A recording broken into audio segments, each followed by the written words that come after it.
The power of silence. Lessons from the boardroom. When you go to a board meeting, the board members usually don't have anything to prove. There are always exceptions, but generally they already have accomplished careers behind them and they're not clamoring to impress anyone. In fact, the higher up you go in a company, the more comfortable the leaders become with silence. More junior leaders tend to fill the space with words, whether they're trying to impress people or show that they're experts. But there is a power to silence, and you can use it to improve your executive presence.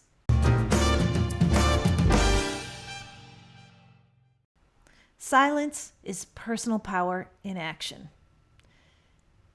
If you've ever been on the receiving end of the silent treatment, you know that's a destructive way to use silence.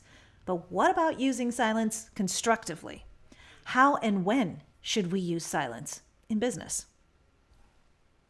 You can use silence before you speak. Next time you go to a meeting, spend the majority of your time listening to everyone else. And then right before you speak, edit down what you're about to say to its essence. Get rid of any weak language such as, like, basically. And then once you've cut out any language that doesn't add value, speak. Using strong, succinct language shows that you value other people's time, and it makes you easier to understand. Use silence after you've made an important point before moving on to the next. This allows time for your ideas to sink in, and it helps people add your ideas to their own, which generates more innovative ideas for everyone.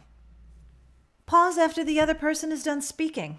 Allow a few seconds of silence before you respond to make sure the other person has nothing else to add. Have you ever met anyone who says this much with very few words? People tend to lean in when this person speaks.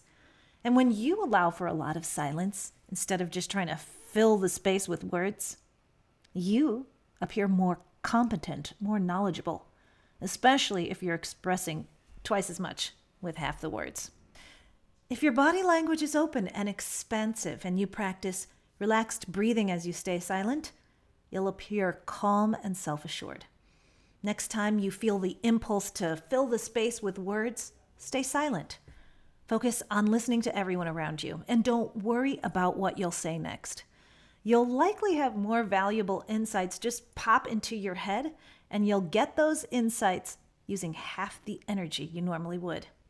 So next time you go to speak, don't fill the space with weak language that has no meaning. Instead, fill the space